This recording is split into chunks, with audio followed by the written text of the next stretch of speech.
Okay, let's kick off the Gori Valley mission design. In this first iteration, we're going to spawn a helicopter, a Russian helicopter that will be an AI helicopter that will then follow its path within the battle zone, looking for targets. So here we are with our first iteration to create the Gori Valley mission. I'm going to use a consistent setup during these videos. On the left side I'm having the mission editor, and on the right side I'm having a small window showing a part of the script that I can magnify and make smaller as I wish.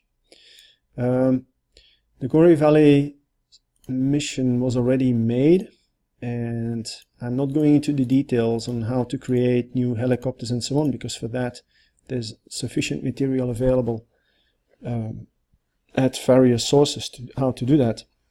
What I'm going to do is to take an object from the mission editor that doesn't have any scripting behind, and I'm going to explain you how you can put behind that moose scripts to make those objects alive. So in this session we're going to create a helicopter. That helicopter is needed for the blue players when they are approaching Gori Valley, so that they see AI patrolling, and it will provide them a resistance from the enemy and provide them a real-life experience. Also, those helicopters will be patrolling the battle zone, and they will engage with any blue ground force that is coming up. So the orders of the red K-50 helicopters are to actually for blue helicopters approaching Gori Valley to give them a certain resistance. So you can see the helicopter is late activated. That means that when the mission will start, you won't see that helicopter within your mission. But what we are going to do is we are going to use the spawn class to actually create that mission, to create a helicopter dynamically, and not just one, but actually repeat the creation of those helicopters, so that during the mission that player will see a real-life experience.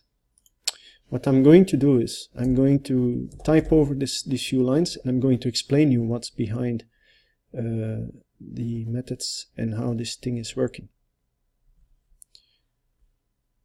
First thing what I'm going to do is I am going to create a new spawn object. So I do spawn RU K50. Let me put that here as temporary. Spawn, double point. And now you can see, because I typed spawn double point, that the Lua development tool, will actually now drop a list of the available methods that spawn contains, and it will provide you with the parameters that these methods work with, and it will provide you with documentation here describing what these things do. So if I'm browsing through these methods, you're not alone here anymore. You are helped by the Lua development tool IntelliSense to see how you use those methods behind the spawn object. Now there is a special method in each moose class that I need to explain, and that's the new method. The new method is what we would call a constructor, because the new method is creating a new object from the spawn class and will assign it to this variable here. So you can type in double point NEW, and the list will automatically filter the available methods. You see that starting with new there are two methods. These are two constructors, and this is the naming convention that I've introduced within the framework. There will be most of the time just a new method, but for spawn there's another one which is new with alias. But let me first go over new. So new is a constructor that takes as a parameter the name of the group that was late activated within the mission editor. So let's look what group that is. Well, it's this group name. Okay, so we got the helicopter, and it's this name that you need to copy. So what you do is you do Control-C, and then you just do this. For all clarity and for formatting reason, I'm going to drop that here. We go back to the new, so we can do Control space, and it will reopen, and I'm going to press Enter here. So what I see now is that this parameter, spawn template prefix, is expanded for me. This new method is expanded for me, showing the parameters. And now I can do just Control V, but first I open brackets. So I do, sorry, not open brackets, double quotes, because I want to write a string. So here we go, and then Control V. Now this is added. So what I've done now is I've created a new spawn object, taking the group name of the helicopter, Patriot Attack K50, and I've put that in this variable here. Now, what is now important to understand is this here, this string. This is a string, so you can't do this, okay? Because that's not Lua syntax at all. When you have a text, then you'll have to use double quotes to explain to the Lua compiler, look, this is a string, this is a text that I need to give as a parameter to that method. You can do two forms of string syntax. You can do double quotes, or you can do single quotes. Okay? Now, how do I understand the syntax of that parameter? Let's go back to the new method and then press F2. Here you get now a nice explanation of this method. And then here, within that explanation, you see the name of the parameter. And here you see the type, string. So you know this needs to get a text, yeah, with an explanation behind. It's the name of the group in the mission editor that defines a template. So I need to explain that. Within the spawn class, we have an introduced concept which is called a template, which is because what I wanted to ensure is that mission designers, they can define the groups within the mission editor with all the facilities available, and then they just can reuse what has been defined within the mission editor using this string as a link. That's what we call a template. So a template is a late activated group that is being used within the spawn object to spawn new objects. Now, when you do this little few lines, nothing is spawned yet. Nothing. The only thing that is happened is that this variable contains an object to spawn new objects. That's it. That nothing is spawned yet. It's just there. But there are other methods here being used within this construct that will eventually spawn an object, and that method will be spawn scheduled. Now, because this was old, I really suggest that I will retype this, so you see how I can now use the IntelliSense further. But before I do that, I need to explain something more. The new method doesn't just take a parameter, but it will return, as I said, the spawn object. So that means that this double point, by the way, this double point is a special syntax. So the class is actually an object within Lua, and with the double point I'm expressing, for this object, do this. Now, if a new object has been returned, that's actually a copy of this with this initialization, I can retype a double point, because I'm saying if the result of that was a new object of spawn, well, double point for that new object, again, do something. And now what I'm going to do is I'm going to call a new method of that new object. It's called initLimit. Okay, initLimit has another API, a bit more complicated, and I let you read what's there. But basically what it takes is, how many units do I want to have alive? 1. So there will only be one unit alive at the same time. And how many groups will I have within the reservoir? 24, let's put. So now you will see that there will be a maximum of 24 helicopters being spawned, but there will only be one helicopter alive at the same time. This init limit returns again the spawn object, So what I can do now is I can just double point, and now I do this. There's another method called init. By the way, all these methods, init array, init cleanup, they're all initialization methods. They initialize, and these have to be called before you spawn the first object, because these are telling what the spawn object needs to do when it wants to spawn a new object. So init, so now we want to randomize the route. So what does that mean, randomize the route? That means this helicopter is flying into the battle zone, right? And it has waypoints. Now what I want to ensure is that these waypoints, they get randomized, meaning within a range of 8,000 meters.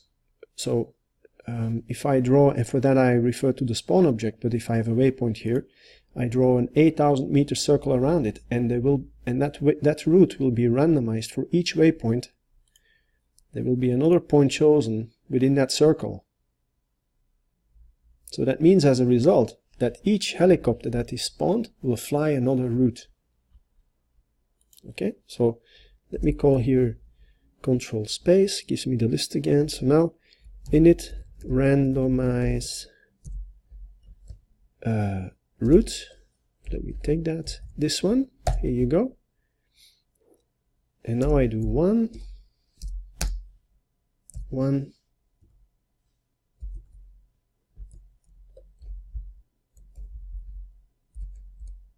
allez, it's going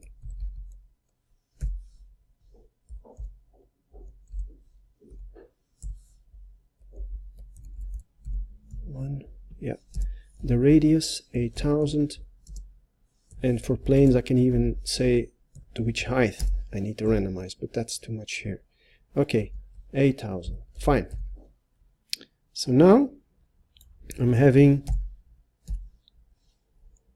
a randomized route from the first waypoint till the second last waypoint, and I'm randomizing points within a parameter of 8,000 meters.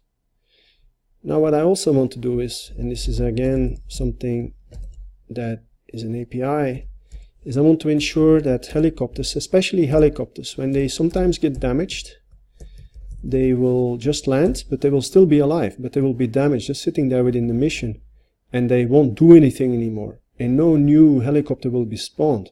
But this method here is monitoring. When a helicopter is on the ground and it's not moving anymore, it will be automatically respawned. Okay, so this is an extra feature that I designed because I saw this kind of failure or this kind of problem, and I made this method here to actually prevent that. The next method now is we are now going to schedule the spawning of that helicopter. That means that at a certain frequency, right, I'm going to specify what is the time interval at which I'm going to spawn that helicopter, and what is the variation. So what I'm doing here is the following. I'm saying as a first parameter, the interval will be every 1200 seconds. Now if I write it like that, every 1200 seconds a new AI would be spawned, but that's not too exciting, is it? You want to have some randomization behind, so that, you know, it could be 800 seconds or it could be 1400 seconds, yeah? So you can then specify here what would be the randomization, 20%. So what does that mean is that I would deduct 20% from 1200 and I would add 20% on top of 1200, and that would then be the range of the spawning frequency. So To make it shorter, I'll just write 0.2. Voila. Now this is the only thing you need to write to spawn a helicopter within your mission. Yeah, at the frequency. So because I typed this over, I'm going to delete this because this was the wrong version, and I'm going to do this temp way here. And now I just have used the Moose framework, and I have created this new mission, this new script, first part. Now I'm going to add the script within my mission. How am I going to do that? First, I'm going to delete all this crap here, because that's old stuff. Yeah. Trace, I'm going to move all off. Let's talk about trace later. I'm going to load the latest Moose version. For that, I go to mission setup. I take the Moose version here, and I load the mission. And that mission would be in my documents folder, GitHub. Where is it? Yeah. You see, I like FIFA 2. Okay, so this would be my script that I'm currently editing here. Great. Now let's play. So here I am. I'm going to select the red coalition because I would like to see the helicopter that was spawned. I'm just taking one of these slots that were already defined, or I can take tactical commander, why not? Okay, and let's see if my helicopter is being spawned, and yes it is. So this battleground, as you can see, there's some units in it, but it's pretty empty, isn't it? Yeah. But we will, we will get it full. And here's my helicopter. There you are. And it's taking off. Yeah. Cool. It's a bit, when I accelerate the time, it's doing a bit strange, but okay, so here we go. Flying around, and it's flying the route in a different way than you would expect because it's randomized. Okay, I hope you found this interesting, and I'm going to prepare the next iteration.